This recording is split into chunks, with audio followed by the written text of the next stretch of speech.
وحبيبنا وقدوتنا محمد وعلى آله وصحبه أجمعين أما بعد۔ سابقہ ملاقاتوں میں نے اس مبارک مہینے کے فضائل اور ایسے ہی اس کا جو مقام اور رتبہ ہے اس کی ہم نے وضاحت کی، تاکہ اس مہمان عزیز کا ہم استقبال اس کے مقام، رتبے اور فضائل کو سمجھتے ہوئے ہم کریں۔ اب یہ بھی بتاتا چلوں کہ روزہ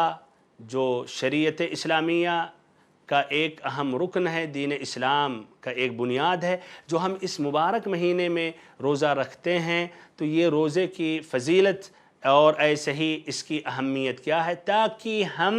یہ بھی سمجھتے ہوئے اس مبارک مہینے کا استقبال کریں۔ تو پہلی بات یہ واضح ہے کہ روزہ دین اسلام کا چوتھا رکن ہے، جس طرح صحیح امام بخاری امام مسلم کی روایت ہے ابن عمر رضی اللہ عنہما سے، بنی الاسلام علی خمس، شہادت ان لا الہ الا اللہ وان محمد رسول اللہ واقام الصلاۃ وایتاء الزکاۃ وصوم رمضان وحج بیت اللہ الحرام، کہ دین اسلام کی بنیاد 5 چیزوں پر قائم کی گئی ہے۔ نمبر 1 گواہی دینا، اقرار کرنا کہ اللہ تعالیٰ کے علاوہ کوئی بھی معبود برحق نہیں ہے اور محمد صلی اللہ علیہ وسلم اللہ کے رسول ہیں۔ نمبر 2 نماز قائم کرنا۔ نمبر 3 زکوٰۃ ادا کرنا۔ نمبر 4 رمضان مبارک کے مہینے میں روزہ رکھنا۔ ایسے نمبر 5 اگر استطاعت ہے تو بیت اللہ الحرام کا حج ادا کرنا۔ ایسے ہی اس مبارک مہینہ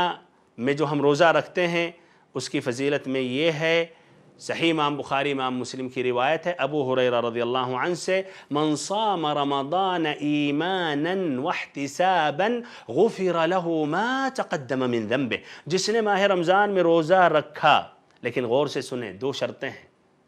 ایماناً اللہ پر ایمان لاتے ہوئے، یعنی رب العزت نے فرض کیا اسی لیے ہم روزہ رکھ رہے ہیں، واحتساباً اجر و ثواب کی نیت سے، نہ کہ اس لیے ہم روزہ رکھ رہے ہیں اس لیے ہم مسلمان ہیں، تمام مسلمان روزہ رکھ رہے ہیں، گھر والے بھی تو ہم بھی رکھ لیتے ہیں، یا ہم روزہ رکھیں تو شکوہ شکایت ظاہر کرتے رہے، آج بہت ہی دھوپ تھا، آج بہت ہی گرمی تھی، آج تو پریشان ہو گیا، گویا ہم احسان جتا رہے ہیں اللہ تعالیٰ کو، اس لیے ہم نے اللہ کے لیے روزہ رکھا۔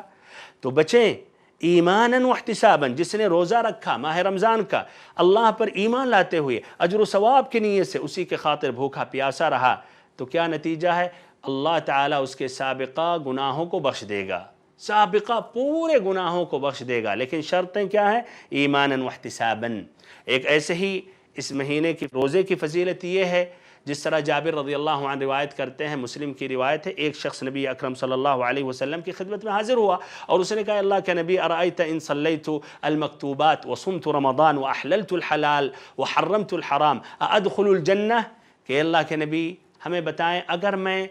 5 وقت کی نمازوں کی پابندی کروں، 5 وقت کی نماز پڑھتا رہوں اور رمضان المبارک کے مہینے کا روزہ رکھوں اور حلال چیزوں کو حلال سمجھوں، حرام کو حرام سمجھوں، یعنی دور ہو جاؤں اور حلال چیزوں کو جو جائز ہے میں کر بیٹھا، تو کیا میں جنت میں داخل ہو جاؤں گا؟ تو اللہ کے نبی صلی اللہ علیہ وسلم نے کہا کہ ہاں۔ اس شخص نے کہا میں اس سے زیادہ نہیں جاؤں گا، یعنی مزید اور تطوع نوافل کا اہتمام نہیں کروں گا۔ اس سے یہ واضح ہوا کہ جس نے فرائض کا اہتمام کیا